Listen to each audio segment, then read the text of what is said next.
kill you because I got a message for him. Don't look that one in the eye. Welcome to Paris, baby. So the job's finished? We can go home? That's the call we've been waiting for.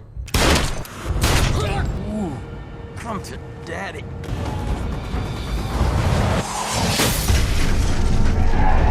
The film opens in the enchanting city of Paris, where we are introduced to James Rhys, an astute personal aide to U.S. Ambassador Bennington. As he drives Bennington to the embassy, James meticulously reviews the ambassador's schedule, which notably includes a meeting with the French foreign minister, all while engaging Bennington in a strategic game of chess. In the midst of this cerebral duel, James receives an urgent phone call containing a series of coded phrases that hint at his secret life as a low-level CIA operative. After checkmating Bennington, James departs to attend to his covert responsibilities. He makes his way to an underground parking garage, where he briefly admires his pistol, yearning for some excitement. Following his instructions, he swaps out the license plates on a nearby BMW before taking a position at a distance to monitor the vehicle. Moments later, 3 men climb into the car and drive away, completing his assigned task. Returning to his apartment, James is met with congratulations from his handler, who praises him for a job well done. Yet, James feels restless, believing he has much more potential as a full-fledged field agent.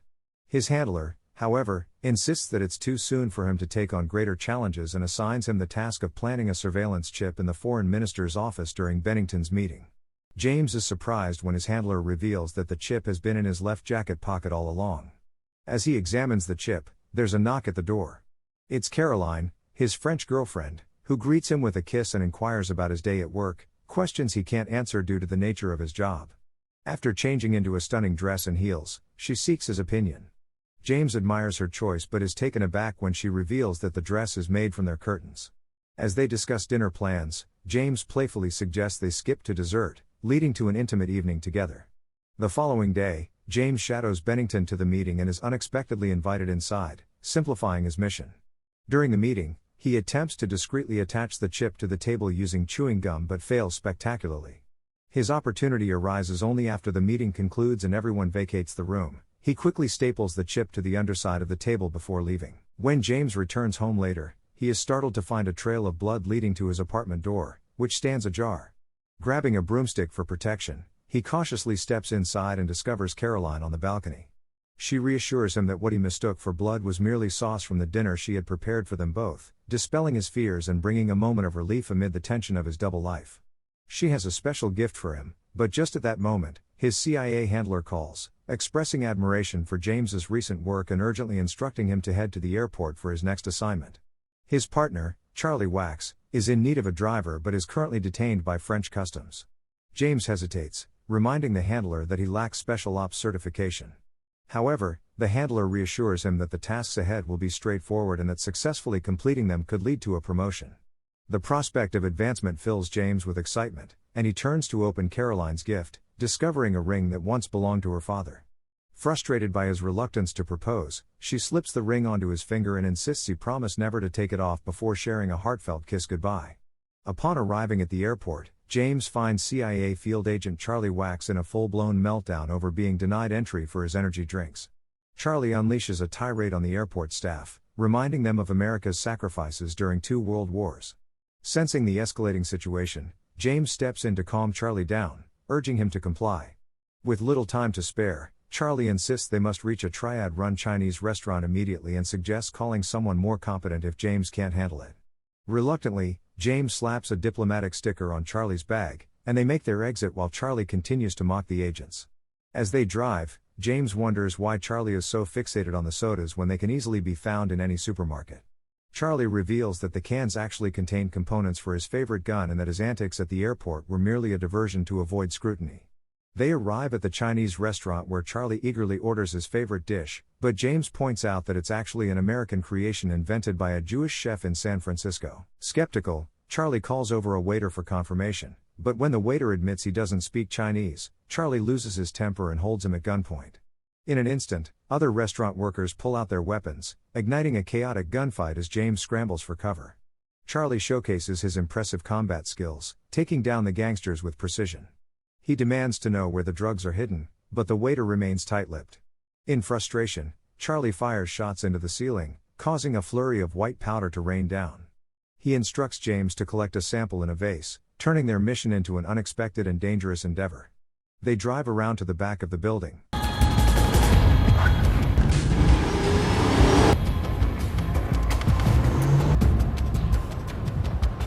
Waiting patiently until they spot the waiter rushing out, prompting them to follow him.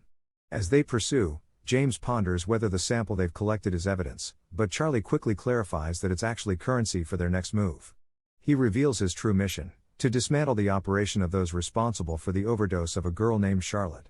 Initially, James suspects a personal vendetta, but his perspective shifts when he learns that Charlotte is the niece of the Secretary of Defense, who is now determined to shut down the entire Triad network. They track the waiter into an alley where he disappears into a building. Pulling over, Charlie accesses a secure case in the trunk to retrieve weapons. However, their presence doesn't go unnoticed. Nearby gangsters confront them for trespassing on their turf. James suggests they leave to avoid conflict, but Charlie urges him to trust his abilities after witnessing his prowess in the restaurant. The gangsters approach, and one brandishes a knife at Charlie, but he springs into action, dispatching the men effortlessly.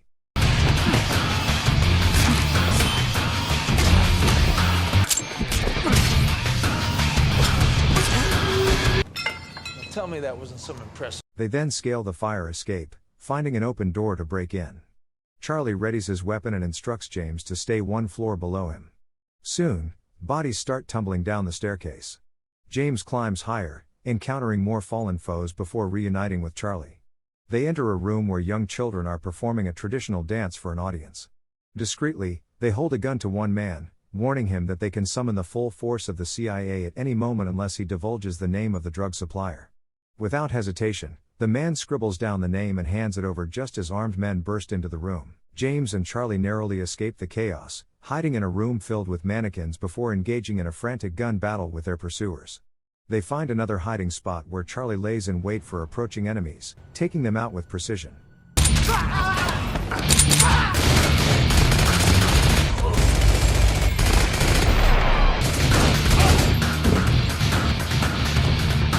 As the last gangster closes in on their position and Charlie runs out of ammunition, James slides him his pistol just in time for Charlie to eliminate the threat.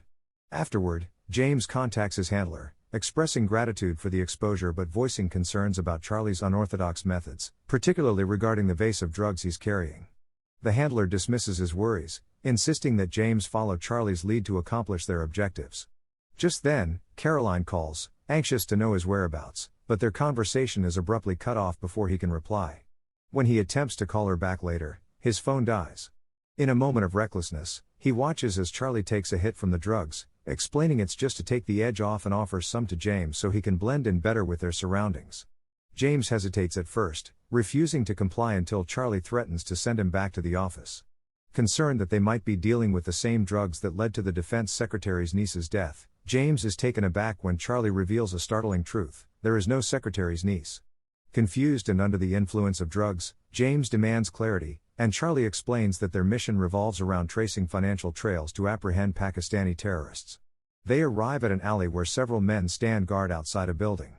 Charlie instructs James to play the role of a junkie, claiming it should come naturally to him, and to express their desire for some women. Noticing James's disheveled appearance and the drugs in his possession, one of the men allows a woman to escort them inside. As they step into an elevator, James is shocked to see Caroline also present in the building just before the doors close. Anxiety grips him at the thought of what she might think upon seeing him, but Charlie counters that the more pressing question is why Caroline is there in the first place. Charlie bursts into a room, demanding that the client and his girls vacate the premises. In a surprising display of assertiveness, James brandishes his weapon and forcefully confiscates the man's phone charger, earning Charlie's approval. Charlie then hands James a pair of binoculars to keep watch over a nearby bank.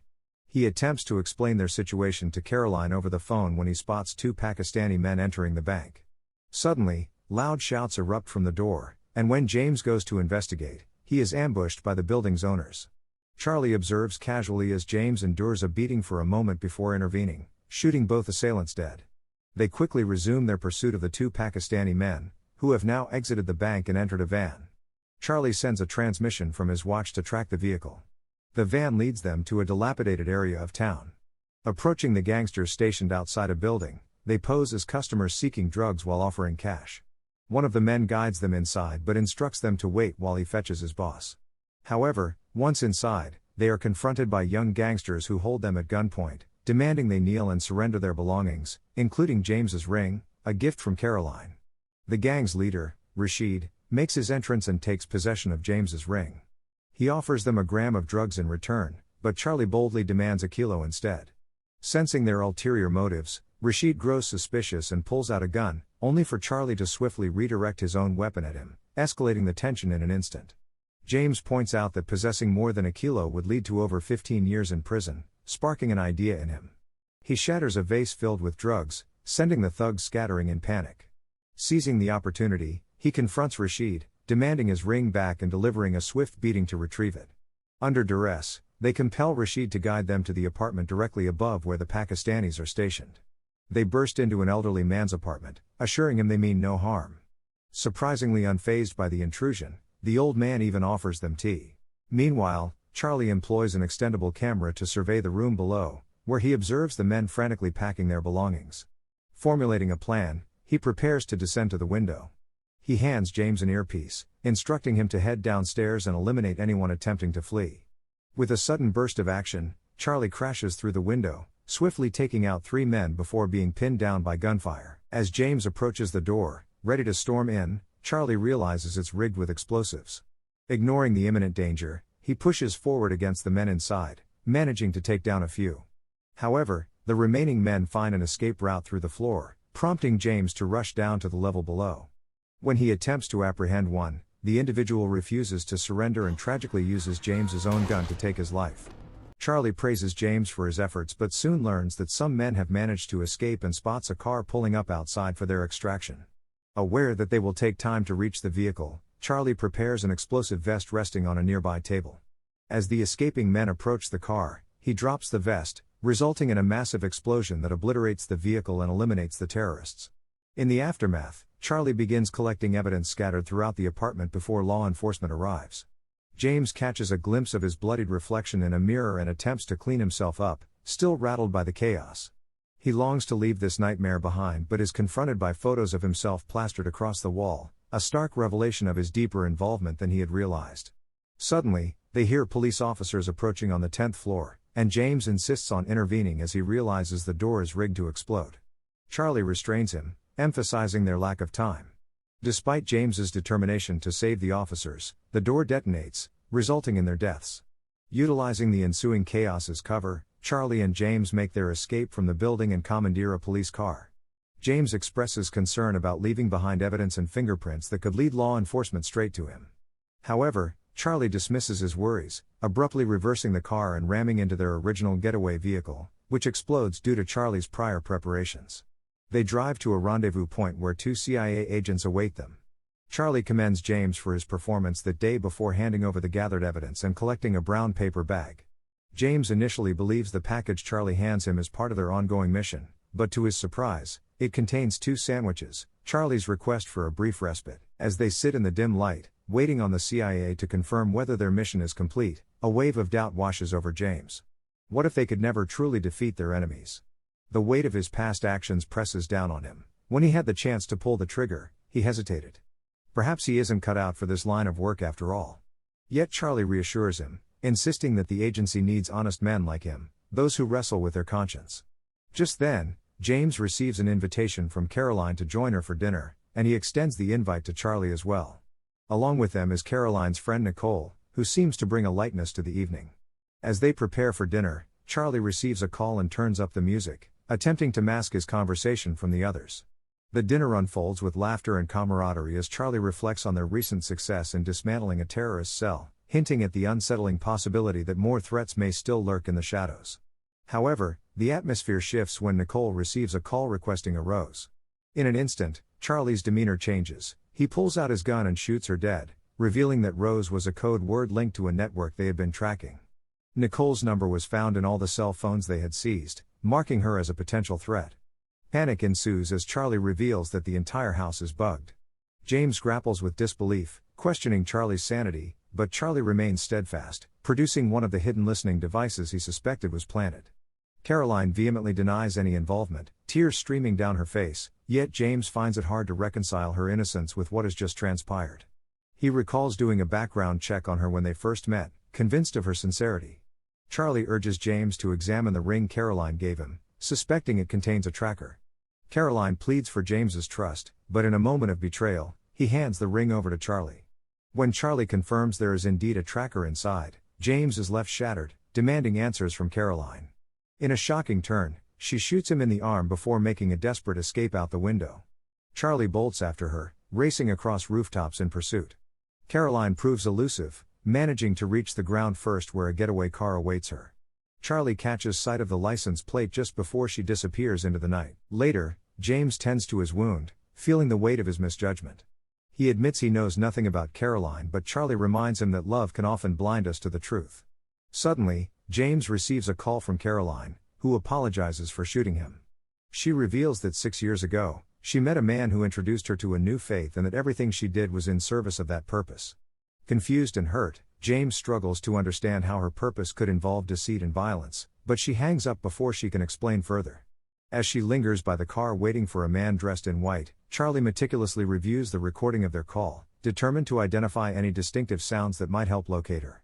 The tension hangs thick in the air as both men grapple with the shattered illusion of trust and the chilling reality of their circumstances. At that moment, James receives a frantic call from Bennington, who is seething with anger over James's absence at the airport to welcome the American delegation for the crucial meeting. Meanwhile, Charlie pieces together the alarming possibility that terrorists are plotting an attack on the U.S. delegation. Though James urges caution and suggests they take time to assess the situation, Charlie is resolute, departing with a CIA agent who is ready to act. Back at James's apartment, an unsettling feeling gnaws at him. Why would the terrorists have wired his home if their target was the delegation? Despite his instincts telling him something is amiss, he finds himself without any answers. As Charlie and the agent close in on the delegation, he catches sight of the same car that had picked up Caroline. The driver notices them and accelerates, igniting a high-speed chase down the highway. Frustrated that he can't get close enough, Charlie demands a weapon, prompting the agent to reveal a grenade launcher. While this unfolds, James continues his search for clues in his apartment and unexpectedly discovers a drawing of a Borgia, heightening his sense of foreboding. As Charlie prepares to take aim with the rocket launcher, he receives an urgent call from James.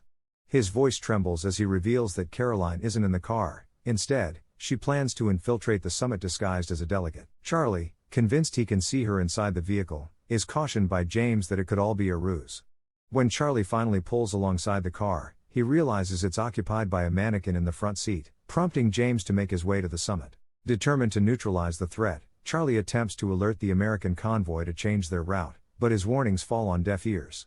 As he struggles to find a clear shot at the suspect's vehicle, he instructs the agent to speed toward an overhead bridge.